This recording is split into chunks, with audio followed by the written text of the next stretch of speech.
What is going on, guys? Tuesday night, Comic News Weekly. We got some great stuff to talk to you tonight. And we're running really thin with the crew tonight, but that's okay. We got another person joining us in a little bit. We are going 3 deep, just like that New Day tag team. Big E's coming back, by the way, to join the New Day. But we have some great topics to discuss tonight. We are going to discuss follow-up to a topic we had on a previous show about Madam Web. We also are going to discuss Diamond's top 4,000 comics that sold in 2021. We're going to discuss Super Bowl Sunday, what TV and comic book trailers are speculated to show up. And then we are also going to talk a little Star Wars High Republic, whether the all ages or the adult stories are harder to write for the franchise, if I get the words out of my mouth correctly. But either way, let's bring in our members, our panelists, and from that Tales from Flipside YouTube channel, we have Mr. Brian McClay, Rico Suave. Suave. Are you using some new shampoo, man? Your hair's looking spectacular. Ooh, I know, man. I'm waiting for that day when I have to go shave it all off, man. When I know I'm too old to have long hair. But yeah, man, really excited. We got some fun topics, and glad to be here. Yeah, probably the worst intros of intros at the beginning of this show, but that's all right. We'll get through it. Also, joining us, Mr. Comic Man Andy from that Comic Man Andy YouTube channel, Mr. Dad Joke himself, and professional button pusher, Andy. What's going on? What's up? Happy Tuesday, everybody. Brian, how's it going? McClay, it feels like it's been forever, man. What do you call a cow with no legs? Let me know. Ground beef. Oh my God. Well, if you call a cow with no legs ground beef, what do you call a cow with only 3 legs? By golly, you call that one lean beef. Triceratops. That one That's a good one. That's a good lean one. beef. What about that one over there in the corner? That cow with only 2 legs. What do you call that one? Bicaltonial. Your mom. You're terrible, dude. God, let's push some buttons. My kid and my brother-in-law were having your mom joke offs this weekend. It was pretty funny to pay attention to. I think your kid seems like he's already got a decent sense of humor. So I would be very. My younger one has a great sense of humor. My older one tries to follow suit, and it doesn't always come as planned. But he was reading them off the internet, and there was some like, it was like, your mom's so poor the ducks feed her bread. God, that's a good one. Yeah. I want to welcome everyone coming into the chat right now. We got Keep It Comics. We got Joshua Beckner, GT Key Comics. I will tell you, Dan from Dent Comics, who's normally here, he's taking the second week off. He is busy saving lives right out there in Venice Beach, giving people Heimlich maneuvers and then just walking off like it's, like it was cool. But well, I know what he's going through, man, because that feeling after you do that, you don't know how to deal with it.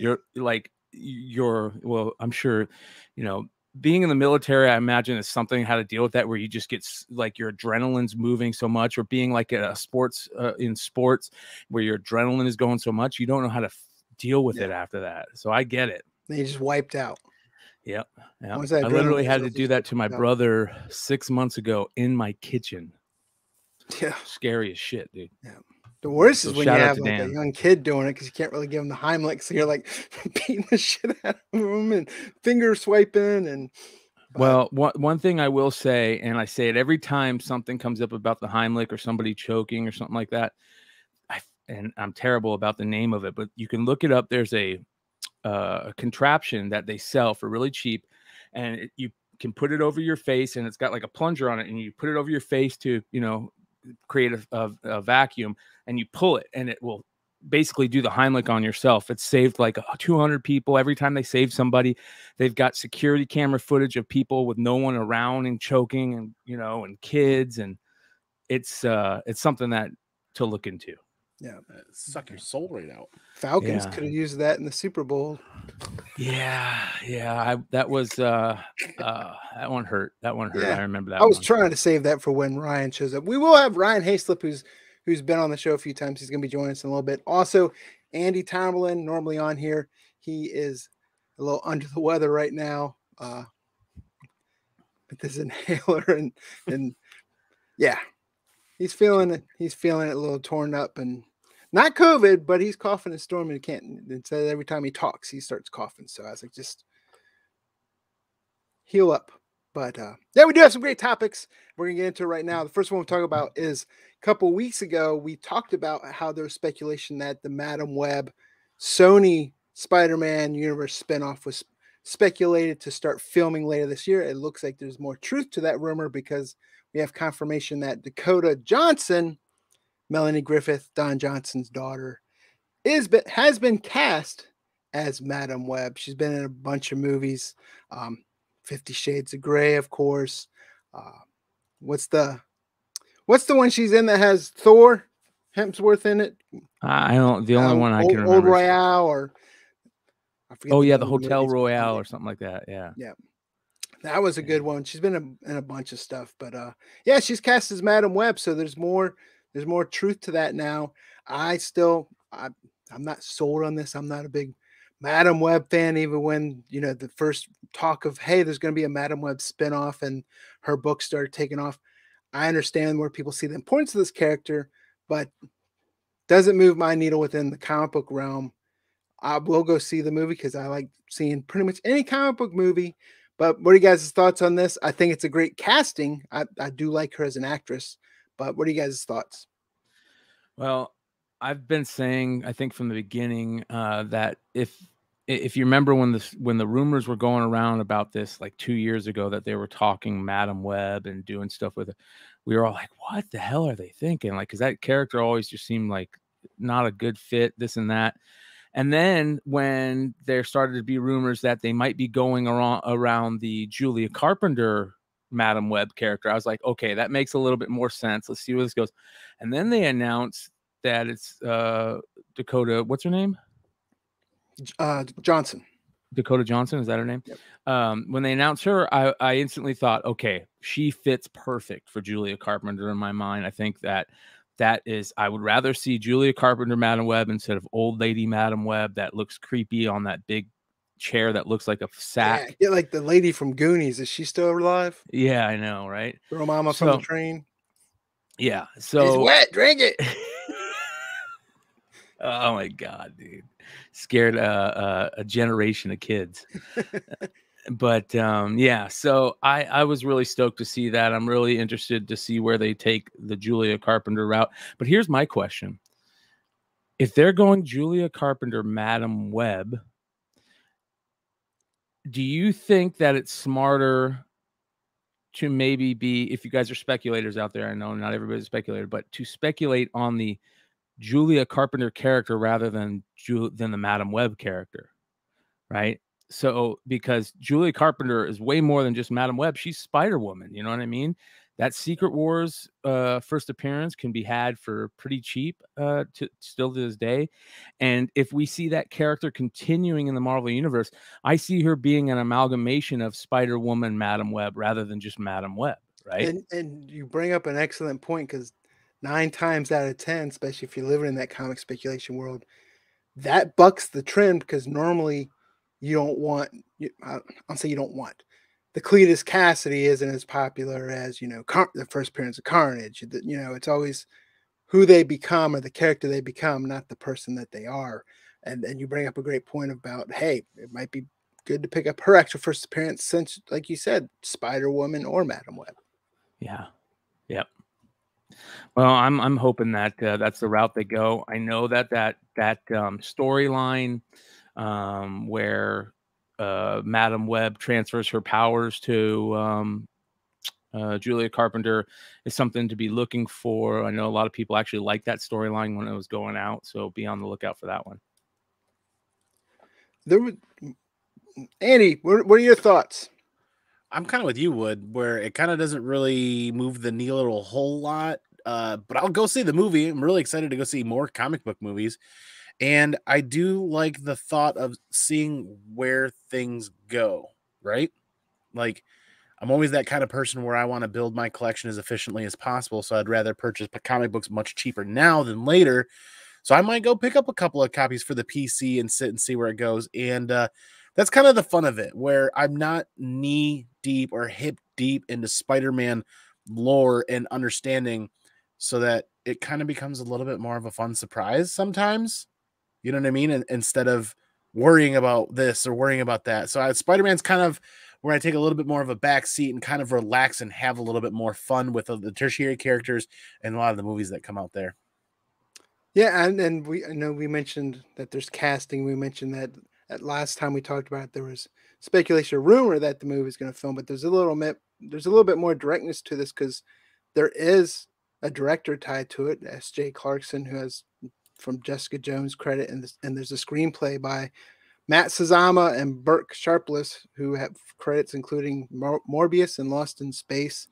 Within that article, also they reference other movies that are in development for the Spider Universe also, and they point out one superhero Jackpot, and it's written by some guy named Mark Guggenheim. And where I know that name from? Oh, he's been on this channel. He has a book. Issue number 4 is coming out tomorrow. We'll probably get into that later on our new comic book day picks. But Mark Guggenheim also, he's writing or help writing that Green Lantern show that's coming to HBO Max. He's one of the co-creators of the Arrowverse. I know people kind of frown on the Arrowverse now, but when Arrow came out, it was badass. Yeah. So, I'm not a big Jackpot fan, but I like Mark Guggenheim. So there's that as well. I'm with you on that. I'm always down for anything that Guggenheim's involved in. At least He's one of the nicest guys. I mean, yeah.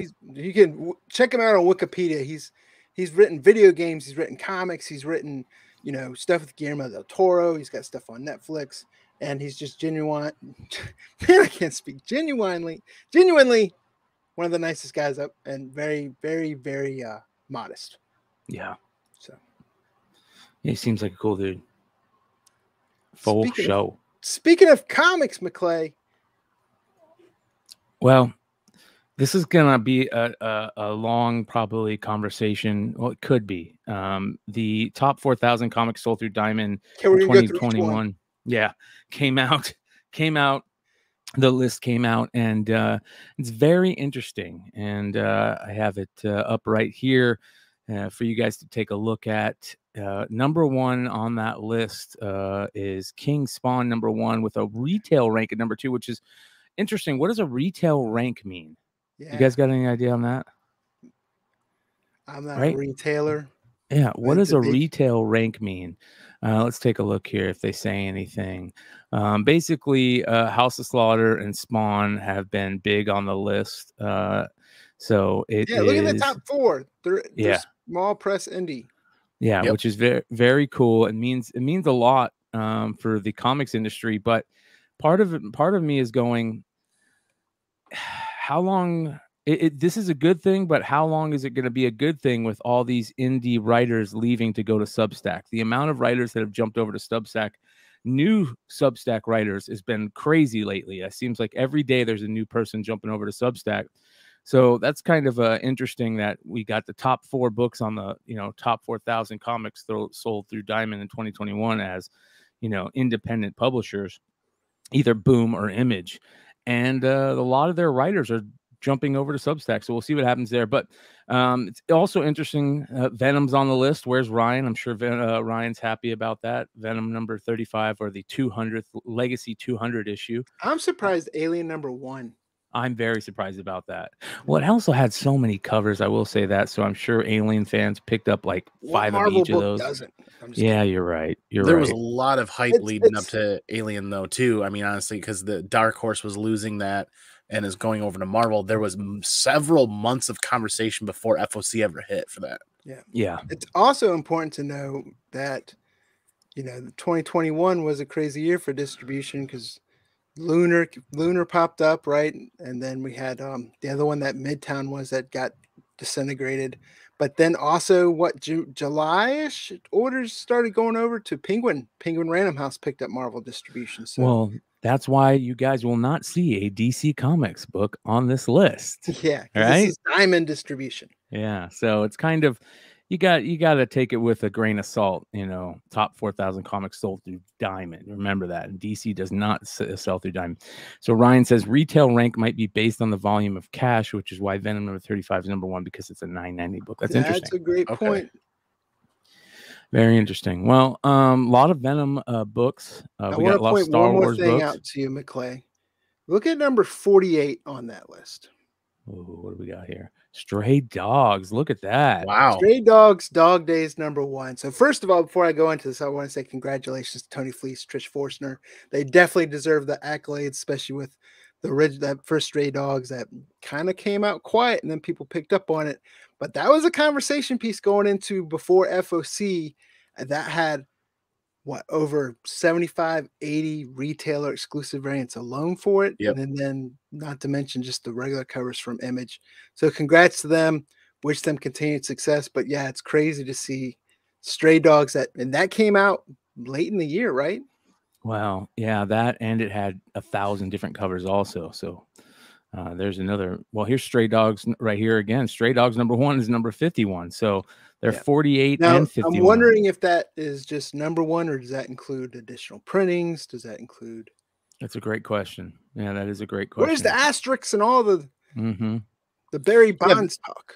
This list seems to be lacking a substantial amount of information that would really help add substance here. Yeah, it's pretty bad. It is what it is, though. A lot of non-DC books there, but it's pretty cool to see those top 4 books be Boom and Image books, which is very interesting. And we've been talking about Stray Dogs, Department of Truth, and Berserker and House of Slaughter. Something is Killing the Children all year. So I'm not surprised to see those type of books. So where's Something is Killing the Children? Is it on this list? Where is it? Well, Something's Killing the Children was 2020, actually. Oh, okay. So if it hits the list, it's going to be low on the list because it's going to be like issue 13. 24. Yeah. 24. They're 16. Yeah. So it's a bit lower. Yeah. Well, that's pretty cool. They probably got multiple books on here, right? Noctera number 1. Yeah, Noctera's on there. So this is pretty interesting. A point I'd like to make about this list is this is sales through Diamond. So this is what was purchased from brick and mortar account holding stores, right? Not just brick and mortar. You can have it online. There's a lot of online retailers that have Diamond. Sure. But it's not an indicator of what's actually selling on Wednesdays, right? This is just what they're ordering and purchasing and paying to for. an extent. I mean, I don't know, this is kind of like a weird ass poll type thing, right? Does this include, the reorders and the things that Diamond allows also? Or this is why I'm asking this question is because 2021 was the year of the that guaranteed book, right? That not buyback, but what was it called? Returnable? Yeah, the 2021 was the year of the returnable book. So how does that affect these numbers as well? A rhetorical question. If somebody in the chat or somebody on the replay can answer that in the comments down below, I really want to know, what does that do to the index numbers and the sales numbers? Is this all calculated and factored after that returnability, or is it all before the returnability? That's something that it's only gonna track orders coming in and out from Diamond, so it's not going to go down to your retailer comic book level because they're just tracking what's coming out of that warehouse. They could be sitting with a bunch of backstock, but you bring up a good point about does it include returnable books? Yeah. Well, it's going to be interesting to see what happens with. Are we going to get a lunar list? Do we have a lunar list anytime soon? What's going? Do we know anything about that? I don't. Say that again. I'm sorry, I was reading the chat. Are we going to get a lunar list? I think we should. That's another thing that came to my mind when I first saw this is how hard is it going to be for for people that it really matters to them to gather these metrics. At one point, the closest thing you had was Diamond distribution, and you had Comic-Con, right? And Comic-Con's not the same because with Lunar, with Penguin Random House, and then how much is double dipping if Diamond is basically ordering from Penguin Random House, right? That's part of the reason why some FOCs are earlier, because they're ordering through Diamond, who's ordering through Penguin to get their books in one shipment. But I think it's crazy. And there's going to be, if anyone does data mining out there and building APIs that can loop these different systems into one consolidated location for metrics and sales data, I think you might have something there, because there'll be a bunch of YouTube creators that could create content off of that as well. Yeah. Because Amen. people love their top 10 lists. Yes, they do. Yep. Yes, they I'm do. still Top 10 staring at boogers I picked. Yeah. I'm still staring at the fact and looking at that through Diamond, House of Slaughter beat Berserker, which is that's just an interesting metric to see, that index and those ranking numbers. It's like, because Berserker went almost 500,000 copies, didn't it? It did, and then they had a bunch of different covers, and then they also had the Kickstarter campaign, which I know the Kickstarter campaign won't contribute to this. There's also $1 difference in the retail. I don't, and then there's a lot of buzz. Here's the thing: it also points a trend out within comics, especially comic collectors, comic speculation, which is why I also brought up Dog Days Afternoon. Is people tend to catch on to trends late and then buy into it as if it was still an early trend, when you could tell everyone knew House of Slaughter was going to have a high print run just because of the popularity of the series. People were getting on it, and then there's some great covers for it. And if they're buying to flip or to speculate, they probably got caught holding a bunch. But I think I'm still a Boom homer, and I'm congratulations to the creators of that book, and I'm happy to see those books be successful. Yeah, I'm with you there. Amen. Amen. Well, there's definitely a lot to be looking forward to this year, and we'll see what happens for the next list of top 4,000 comics sold. You guys got any thoughts on what we might see at the top of this list next year? Star Wars, more and more Star Wars, lots more Star Wars. Yeah. That's the trend right now, is Star Wars. I'm a huge indie comics fan, so I love seeing these lists and seeing those independent publishers. Even the 4,000, there's some smaller publishers or smaller creators within the independent realm that, hey, being on a list of 4,000 to me is still an accomplishment, especially some of these small press, when you start looking at the Action Lab type books, or Titan books. Some great creators, and those are the ones that I love also, because those are the ones you go to conventions. They're kind of tucked away in an artist alley or those little creator booths, and they're hungry and they want to talk to you, and you build that rapport and relationship with them. And then once you start talking to them more and more and see the success that they're having, I love seeing them on these lists. Speaking of that, I got one that I think, before we get away from this, Kanto made the list as well, actually. Yeah. What I is got that? one. I got one. 1082. 1082. Kanto, what's that? Yeah. Drew Zucker and David M. Boer, their creation there. It's on the list multiple times, actually. Kanto 3, Lionhearted #1 made position 1271. Jesus. The City of Giants made position 1082. Yeah, so they made it on the list twice. So congratulations to David M. Boer and Drew Zucker and IDW Publishing for hitting that list twice for Kanto. This is one that I think that we might be seeing on towards the top of the list next year. Yeah, whoever that flips to. Oh, But G.I. Joe. isn't it supposed to be late this year, like December? Well, you said next year, so. Okay, all right. Well, yeah, so exactly next year. But listen, if the rumors are true and that's going to Skybound, Robert, aka Robert Kirkman, oh man, I definitely think we're going to see G.I. Joe and Transformers at the top of the list. Dude, you never know, man. They could, like, right at the last minute on signing day, just say screw that and go to Jacksonville State. Happened to my Florida State Seminoles, just saying. Oh boy. But speaking of football, I said Tomlin. Oh, Beardo. We got Super Bowl this weekend, right? One of the most anticipated events of the year is back. Super Bowl you guys are gonna hate me. And LVI. I'm like I mean, excited to watch it for like the first time in about 8 years. Super Bowl movie trailers, what we're going to talk about here for a while now. Actually, I feel like there's a lot of meat on the bones to pick here. What to expect? Comicbook.com has a nice little article up saying we're just a week away. This is a few days ago from this year's Super Bowl. While the big game between the Bengals and the Rams is set to be an exciting one, there's something else we're looking forward to on Sunday, February 13th. We mean the movie trailers, of course. And yes, I did my homework today. I dug and I dug and I dug and I dug. And you want to know what's surprisingly missing from all the lists of who bought what ads for the Super Bowl?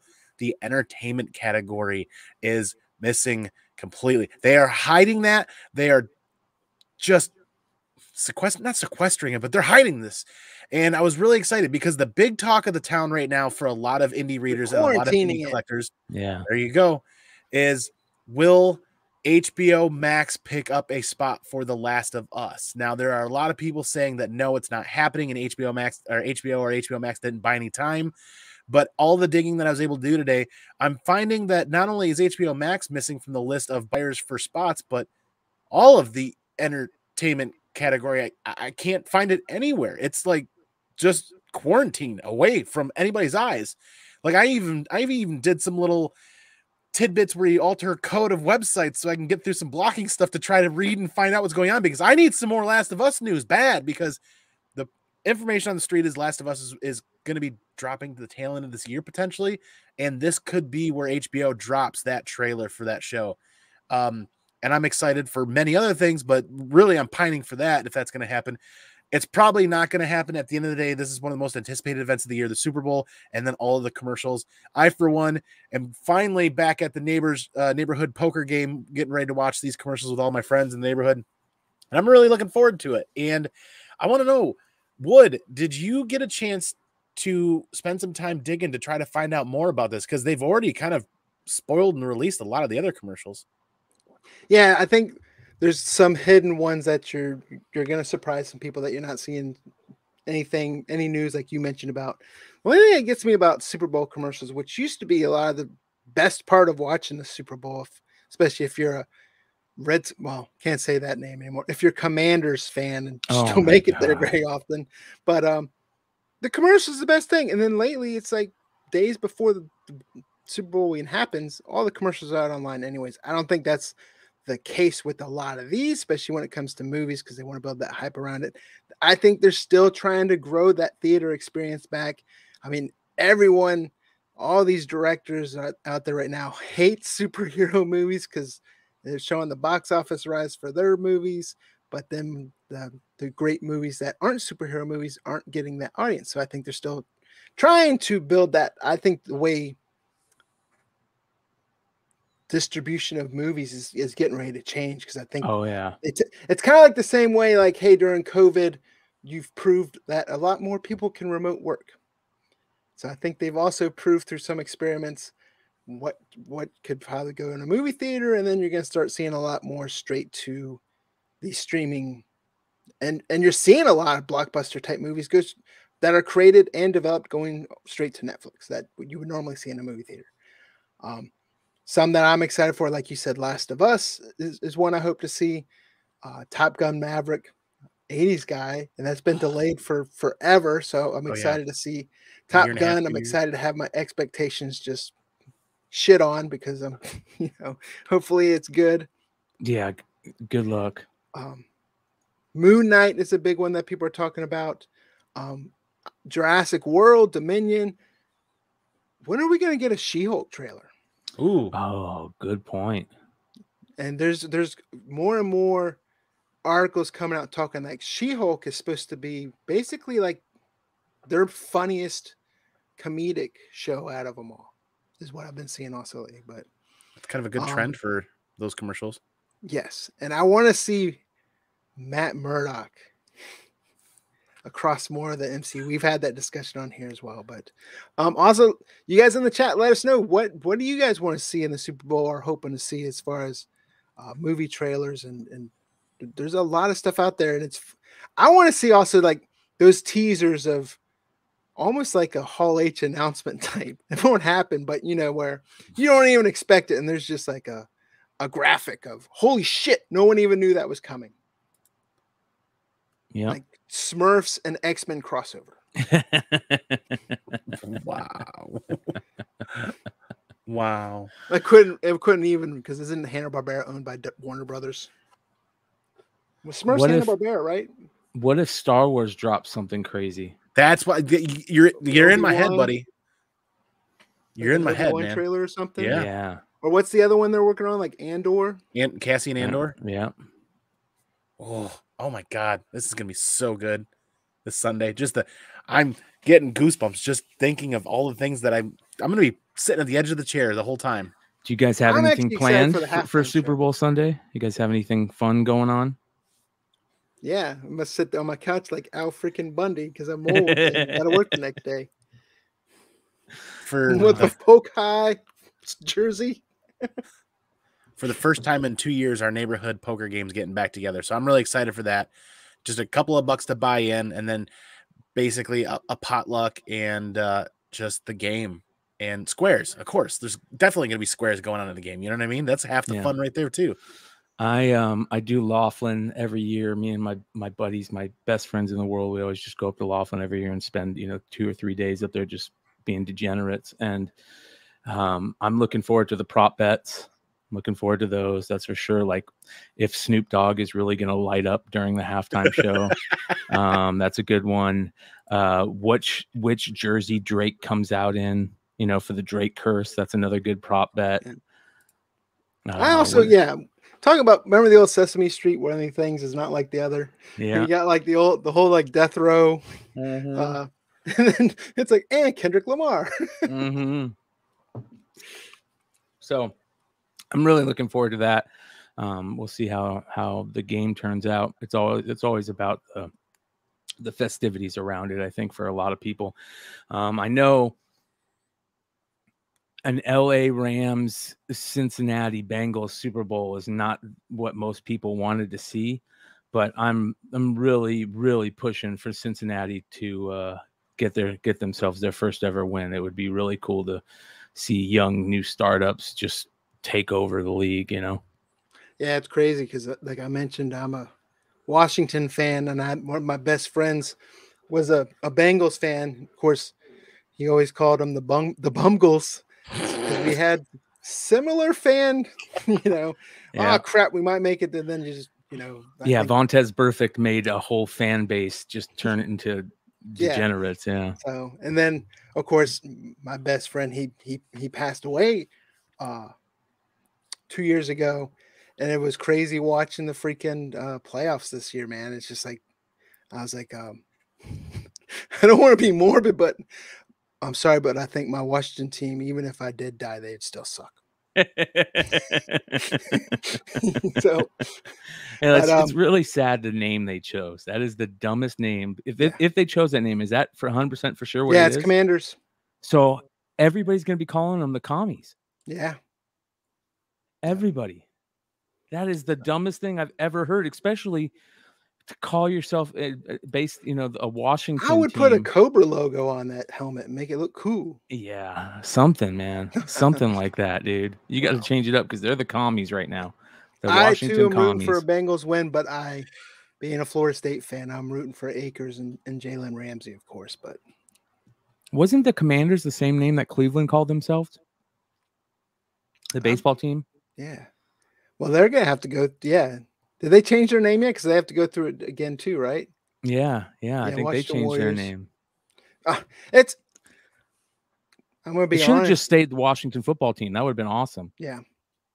It's still hard for me it's just autopilot to say Redskins. Or the Skins, yeah. But yeah, one of my best friends is a Redskins fan or a Washington fan, and he keeps calling them the Skins. Yeah. But well, we'll see how long that takes before they change their name again. Before the whole crowd is at other arenas is just chanting commies, commies. Well, you know what I mean? FedEx is usually full of like more of the visiting team's fans anyways. Yeah. So we'll see what happens.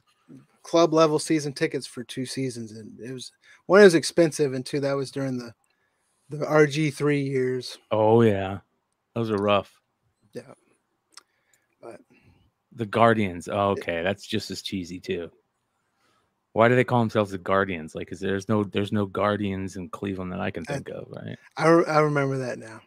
Yeah, that's terrible. Speaking of, are you? I know this is off topic, but are you? Did you order? Are you getting any Top Series 1 baseball? Ooh, I ordered a case last night of Jumbos. Nice. Yeah, I ordered a case last night of Jumbos. They're getting ready to drop what? A couple days, right?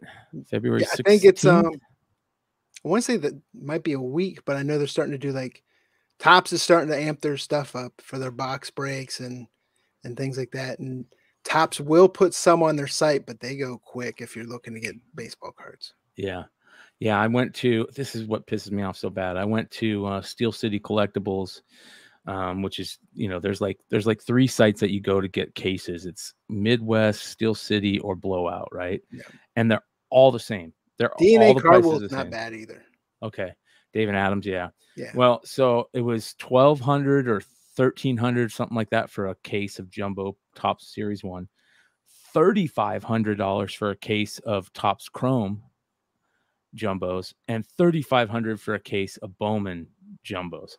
And I'm just thinking, and then the other night I saw they had a blaster case, the little 6-pack blasters, you know, that you get in like Walmart and stuff. They had a case at Steel City Collectibles of 2019-20 Prism basketball, the Ja Morant Zion year. Usually it's $5 or $6 grand. I think they had it for $3 grand. My finger was hovering over that mouse button, getting ready to buy for like 2 hours last night. And I was just trying to talk myself I do that all the time, except it's more like 4 days. And I'm just like, yes, I bought it. And then I'm all proud. And I like send screenshots to all my buddies. Look what I just bought. It only took me a week to finally get the nerve to buy the damn shit. Went to a card show and I didn't want to spend, was it $250 for a hobby box of Bowman baseball last year? Yeah. And I was like, I don't want to spend it. And I walked around the damn convention for like an hour and a half. And my buddy Matt was like, I'll buy a blaster box and we can break that right here in the show. And then maybe, you know, you'll decide. So I ended up buying the damn, and it was from Steel City at nice. The Chantilly CSA card show. There was a big card show this last weekend, the TriStar Dallas show. Aaron Yee and Nate Trial by Gods went, and they said they had a good time. Yee bought a bunch of Nate Trial by Gods got 2 Patrick Mahomes optic, the red yellow, I think they're like red and yellow optic prisms. Beautiful Patrick Mahomes rookies. He got 2 PSA 10s, and I think he paid like $3 grand or something like that for 2 of them, which is a killer deal. And, you know, you can walk into some of these shows and get good enough deals to where you can walk out, put that card on eBay that night and make, you know, $500, $600 profit. It's crazy. I noticed card shows are very similar. I mean, I used to go to card shows as a kid more than never went to comic conventions, but going to a card show recently, I realized it's very similar to comic book conventions now because every table has the same shit out. It's like Ohtani, Trout, LeBron. You know, they all have very similar. And then of course, if you want to find what you're looking for, there's, you know, some card boxes you can dig through. I like to find cheap $3 autos of players that just personal. Like I picked up some Chris Thompson rookies for. Yeah. But yeah, that's the fun stuff. Yep. That's why collecting is fun. You find your niche, whatever it is, and you go for it, man. That's why people collect comics with bubble gum blowing on it, or hands in the background, or big moons, full moons. You know, they pick all that type of stuff. It's you find your niche, whatever it is. Have fun. Be a player collector. Well, one of the recent things that I thought was interesting is Star Wars: The High Republic writer came out, and basically he was asked what it's like writing books for kids. because of course, you know, the High Republic adventures, Star Wars adventure stuff, The better um, comic for High the Republic. much better. Oh yeah, much better. And of course, the High Republic, regular High Republic stuff. And he basically said the same thing that we all think, that being, listen, man, like it's for everybody. You know, there's kids that enjoy it because they're going through things, and you know, it helps them kind of you know, figure life out. But for the most part, let's be honest here, these aren't kids reading these books. This is us reading these books. Yeah. I always talk about High Republic Adventures being so, like you said, Brian, so much better than the regular High Republic stuff. Any of the High Republic Shadows, or you know, Trail of Shadows. Like, I know that's a new miniseries and stuff, but the adventure stuff has been so much better. Better character studies, the whole court character study, and seeing how, you know, him evolve has been so good that I would rather read that stuff. And it's funny because we had some people try and come and give us some crap lately on the channel. And one of the things they were saying about me was, I think it's funny how McClay reads a book that's meant for 6-year-olds. And I'm like, what are you talking about, dude? Yeah. Every single one of us watch cartoons still to this day. Like, don't act like you don't watch cartoons. I'd rather man. like books that are for younger people than just like younger people. Yeah, exactly. So anybody who thinks like with that type of thought process is an idiot. And we love reading those things and seeing those things because we want to go back to that time period of being a kid. That's what nostalgia is all about. So I think it's very interesting. So, but anyways, Daniel Jose Older is writing that new Trail of Shadows miniseries. So we'll see how that goes. Have any of you guys been reading that? Andy, you've been reading that? I've been picking it up. It is on the docket to get read, but I mean, let's be blunt and honest to the point here. The coming of age young adult situation is timeless. Like, Yeah, everybody's experienced it. Everybody's been there. For the people that haven't been there, they're in the thick of it. And a lot of people that have been there don't mind reminiscing and having a little bit of nostalgia and going back to a lot of those scenarios. It's honestly timeless. I mean, that's why classic reads are as classic as they are. A lot of those timeless scenarios. So I feel like this is a very good fit in Star Wars and should be wholeheartedly what a lot of publishers and writers do in many other areas in reads. Especially, this should be something Marvel should be doing and DC should be doing a lot more of, and inspiring that next generation of readers and welcoming them with open arms. And I feel like Star Wars IDW has been really kind of that forward push, a lot of that. And hopefully Marvel follows suit at some point, because right now, let's be cut to the point and be really honest. 90% of the people that we see in the LCS every Wednesday are full-grown adults, and there are not enough kids coming to that LCS on a regular basis for that next generation. And I you know I gotta see pick and choose, man. It's $5 a book. yeah, you know, I mean, some chores fees could probably go up a little bit at some point. Either way, I am seeing more families go in, family units, which is awesome. And but I'm not seeing a lot of those 10, 11, 12, 13-year-old kids riding their bikes in and going and hanging out and buying books every week or every other week. Riding bikes. They're at home on Fortnite or TikTok, man. Yeah. But I agree. That's the sad And part. not even, I mean, even before the High Republic adventures, you know, Michael Morris, who writes a lot of books for Vault and Indie, but he was writing a lot of the regular Star Wars adventures books that were great as well. We've been saying this for a while. Just because something says all ages now doesn't exactly mean, you know, it is all ages. All ages doesn't mean, you know, just a kid's book. Look, Kanto was solicited as an all ages book, and look at what Kanto's done. And those people that are saying you're reading a book for 6-year-olds, I'm sure they had no freaking problem with the Tyler Kirkham Marvel all ages freaking IDW book and buying that and selling that and shit. They're just, I don't know what you know, bless their hearts. But yeah, I love those stories, and I'm gonna continue to read them, and I don't give a shit what someone says. Like I said, I'd rather buy a book that's solicited for younger people than solicit a younger person. Yep. Amen. Yeah, it seems to be you don't have to worry about a lot of those books you know, being slow or boring or that type of stuff, you know. Yeah. So I mean, it's a great article, and it's nice to get someone's perspective that's written both. Yeah. I mean, it wasn't like a straight answer, but it was good enough. And for those in the audience, let us know: are you guys reading High Republic Adventures?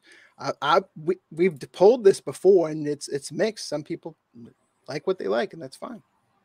Yeah. Well, I'll say it again. I say it every time this comes up. I really like that court character. I think it's a really cool character.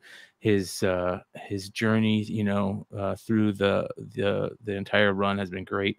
You know, he first appeared in that issue 1. He's got some great covers in that run. Great.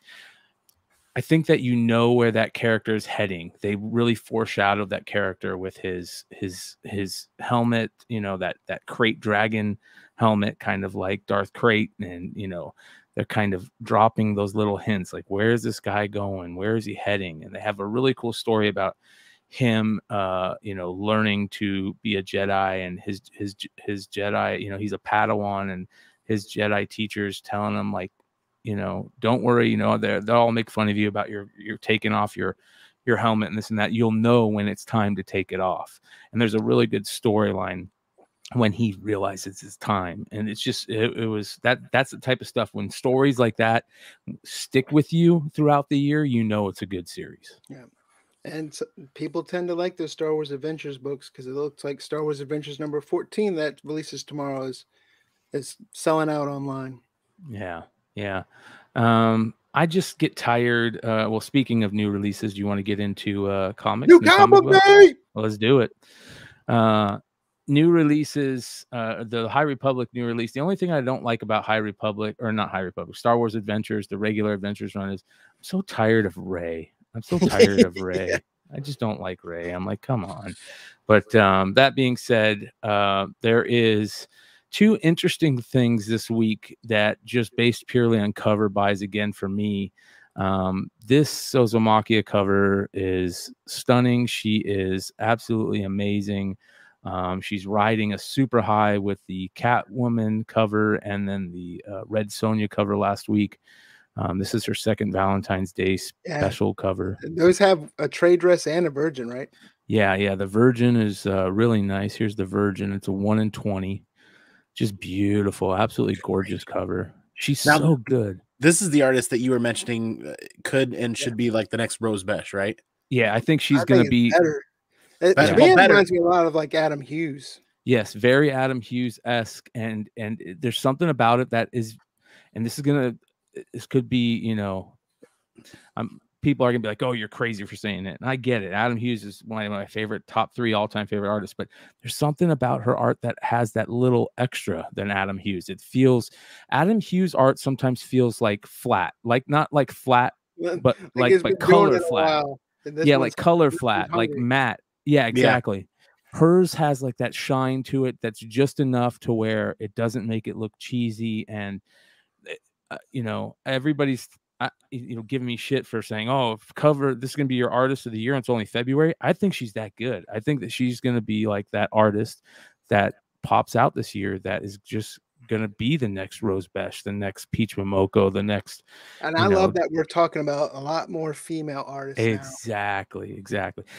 The second cover this week is, speaking about Peach and Momoko. Did you guys see this?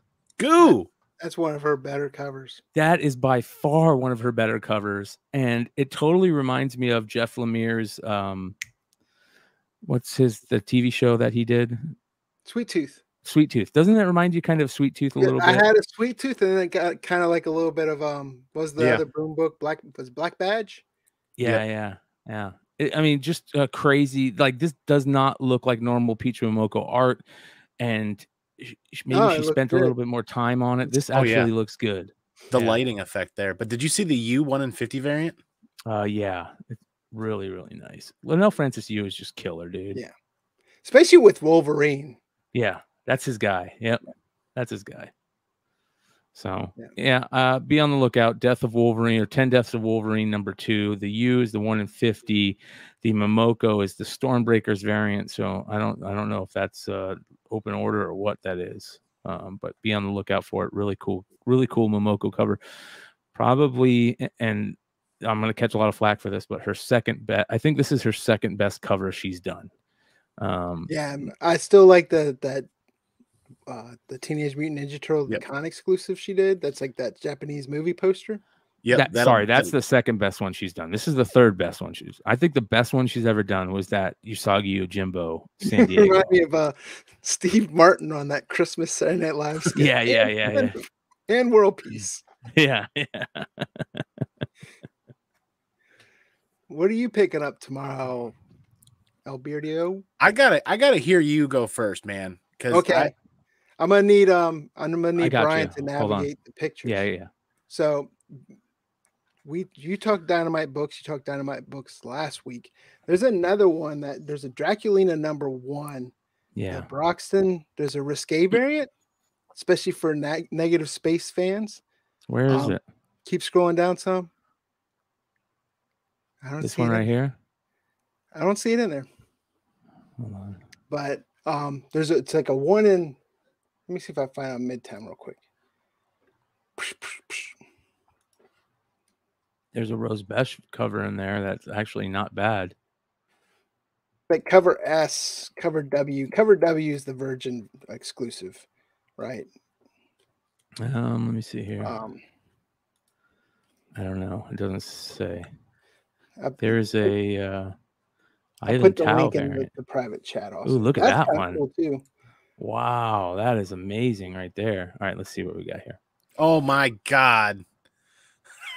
That's pretty good, dude. But for people that negative space, and it's like $12. Yeah. Is that also like a bubblegum cover? I mean, no, not really, but I mean just the pink. That's Pepto bubblegum pink right there. Yeah. Yeah, so there's that one, and then of course, like Dynamite always does. They have the trade dress and then the Virgin band. Yeah. Wow. But this that one right here. Who's that artist? Because I want to say there was an exclusive Ivan band that similar body style, and people are like, "That's just weird." The body style was just weird, but that one kind of pops. I fully expect Mel, It's Drunken Chat, to post about this tomorrow. Yeah. That's a good one, man. That I'll be honest. The Besh is a good one. Jay Ferguson. Let's see Ferguson's. Yeah. That's good. There's just so many freaking Dynamite covers, man. Yeah. They're and all. Then of course. Is that a drawing? I don't think that's. Is that cosplay? Or is that like? That looks like a photo variant. Yeah, it looks like a photo variant. Yeah. Was Draculina just a blonde Vampirella? What's going on here? I don't know. I thought it was cereal. I'm kidding, but Count Dracula. But that was one of the better Rose Besh covers. Yes. The Rose. Is it Rose Besh or is it this one right here? Is the Rose Besh? Look at it. Awesome. Yeah, Rose Besh is good when she's not super angular. When she gets super angular, it's terrible. Yeah. But this is great. Each their own. I mean, some people love everything she does. Yeah. I mean, I don't like everyone's. Even my favorite artists, I don't like all their art. Yeah. I like her extremely bold line work. Yeah. That's definitely one of her another things. Cool cover for people that are fans of Gerardo Safino. Joker #12 has a Safino cover that looks pretty cool. Where is that? Why am I not seeing it? Right here, Joker 12. Ooh, that one right there is kind of cool. Ooh, reminds me of it's got like almost a Sienkiewicz type. I don't know. Yes, Sienkiewicz, and also who's the dude that did the Arkham Asylum book, Madhouse on a Mad Earth? Oh yeah, I know what you're talking about. Yeah, that's it reminds me of like Arkham Asylum. Yeah, and then of course talking about Mark Guggenheim, Last Flight Out from Dark Horse, issue #4 of 6 issues is hitting releases tomorrow as well. So that's a fantastic story. Of course, the world is ending. They're trying to fly people out. It's kind of like Wall-E meets Aliens. But I've been enjoying that. I've read the first 3 issues, so I'm excited to pick up #4. I got the first 3 like right before FOC. How long is the series? 6 issues. 6. Okay. They got a lot of ground to cover in the next 2 issues. So I'm a little 3, but I'm a little concerned that they're going to try to put it started off slower than I thought it would. I'm in love with it. I'm really digging what Guggenheim's doing here. I'm just concerned that they've only have 3 issues left to wrap it up. Yeah. But that's one that'd be great to pick up and trade. Yeah. Oh, well, yeah. it's great to pick up in single issues, in my opinion, as well. If you're a fan of the series, there's no variant covers. There's not. It's just cover A. Yeah. And I don't know I mean, I don't follow the trends as much, but Avengers 53 is sold out at a lot of places. So Avengers 53 has that first appearance of the new Black Panther suit, right? Mm-hmm. But this is what everybody's going crazy the for. The sway variant. cover. Yeah. It's already selling for a grip load right now. And it's not bad. Colors. It's interesting. It's I don't think it's great, but it's not bad. I love the perspective, but the background colors are I'm not a fan of, but it's very Benetton. Red Panther, Steph says. Yeah, Red Panther, exactly. Yep. So Brian was already alluding to what my pick of the week was for Star Wars 20. Now, this I think is going to be the book that everybody's going to be buying tomorrow. Is that gold bordered Sprouse 50th Lucasfilm variant. Now, I know there's a lot of debate out there, but there's really nothing to debate. This is the first comic book cover appearance of Grogu and the Mandalorian. They've made magazine appearances, cover appearances. There's been some variants. I'm still holding on to some of those Star Wars insiders. This is the book that nobody knew about until they posted the cover the day after FOC. The day after FOC, the cover got posted. I got a couple of copies on order. Then everybody saw it and realized what was happening here. They extended FOC a day. More books got ordered. Prices went up.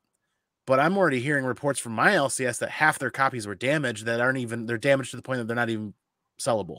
So I'm glad I got at least a couple copies to try to get a 9.8 for the PC. This is the book that I was going to be looking for more for, hopefully at cover price.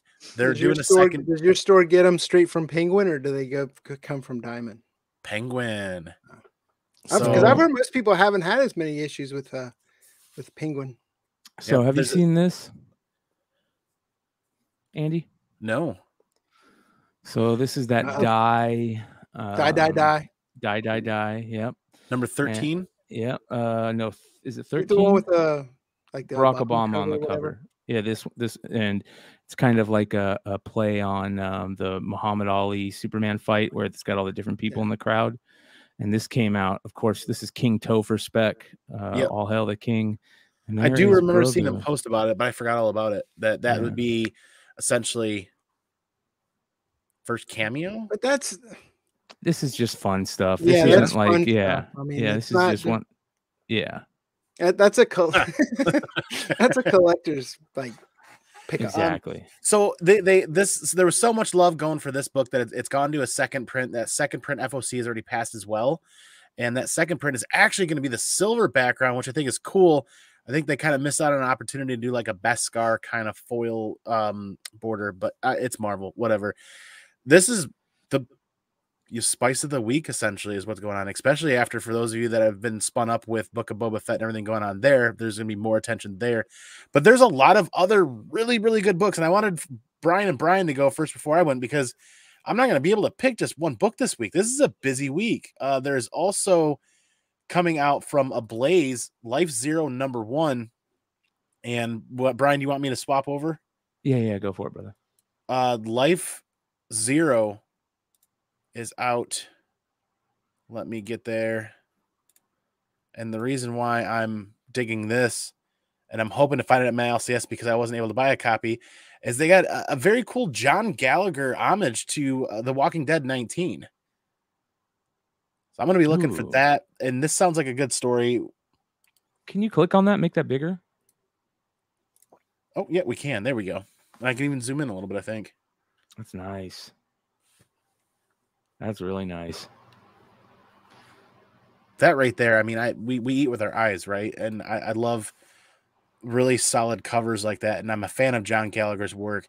Life Zero from a Blaze. I mean, there's actually not a lot in the description, but there's enough cover action going on that makes me want to find out what's going on. Well, I'm a big fan. I like Marco Cicchetto, so. Yep. So that's something I did not order, but I'm going to be looking for tomorrow.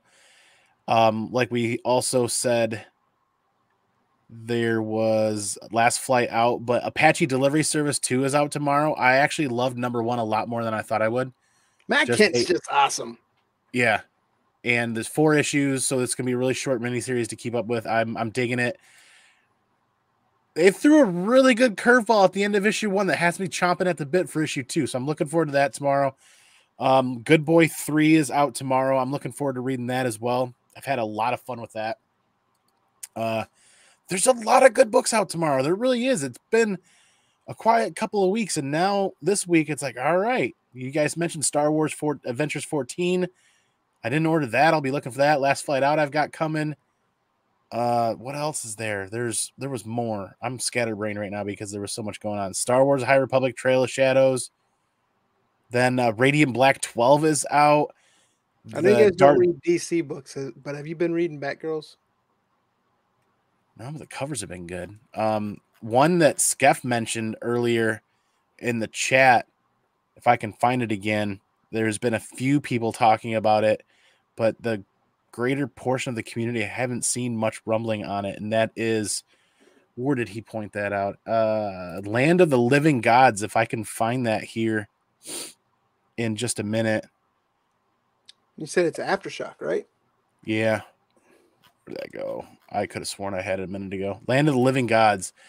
Couple of people have said to pay close attention to this book. Said that when the world dies, the spirits of the first people will return to witness the last days of humanity. Well, the spirits have arrived and the end is here. Yeah. That sounds pretty dope as far as like a sci-fi. Like pretty much every other comic book that's out now. Well, it's tickling my sci-fi funny bone, you know, that I'm post-apocalyptic time, but no variants, no trend of post-apocalyptic stories recently. Yeah, I have. And I like Aftershock. And I will say one thing: every time comic convention and there's Aftershock booth there, go up there and talk to those guys because everyone there is super cool, down to earth, and they usually have great deals and some great convention exclusives. But, hell yeah! So that's just gonna leave us with one more thing. Oh, Beardo, what do you got for us? One more thing. Hey, my one more thing is I'm making a conscious effort to do more recording with my mobile device because it's in 4K, 60 frames per second, and I'm able to edit videos 10, 30, 40 times faster on my iPad.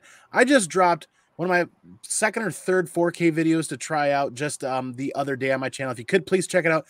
Everybody here watching, let me know what you guys think on the quality on that. Is it worth continuing to pursue using mobile devices for the recording and editing purposes of YouTube content? It's a short 12-minute video. It's going to be my first ever pre-screen selection. I picked out 30 books to send to CGC for pre-screening. If you guys pop over there, check that out, leave a comment. I greatly appreciate it. More importantly, when you do that, you're helping to support Mission 22, combating veteran suicide every day. Unfortunately, 22 veterans a day commit suicide. And the channel goal for my channel for the year of 22 is to support Mission 22.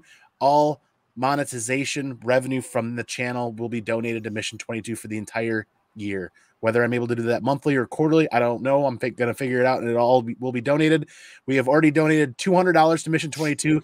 Thank you to Yellow Snow Comics, who won a packet of books on my last Whatnot auction, and that went for charity, and 200 went directly to Mission 22. So that's good stuff. I got something kind of cool. I know we talk about Whatnot a lot and people hate hearing about it because we talk about it so much, but starting Friday the 18th, I believe, I am going to be doing a block of, I think from like 6-hour block that's going to run into the Hot 10 review show. Wanted Comics, Hive Comics, Big Clutch, Comics Vault Live, Big Leg, and me and JJ. So make sure to check it out. That will start the 18th, and it will be all dual streamed.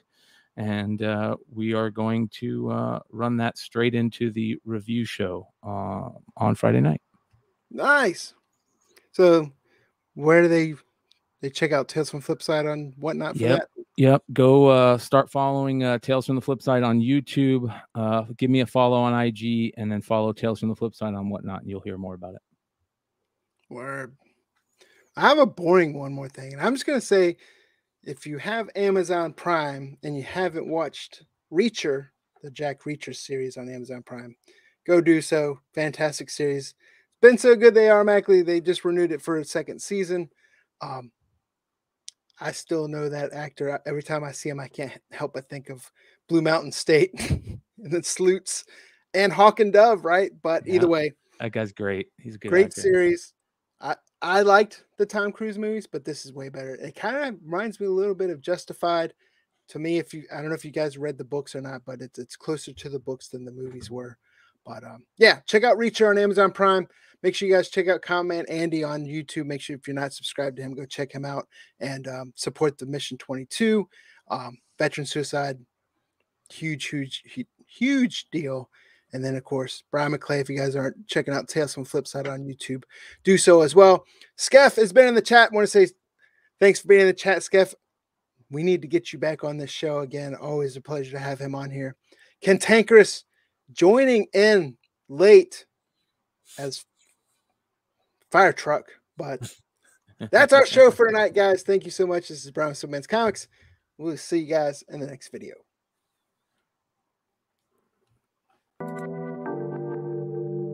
Look, they talking like they don't know a king when they see one. See him in person, he take it back like a refund. Ballin' with my brothers on my playing D1. Daily checking chicken, he gon' spin it watching reruns. Say they real, but they clones of me.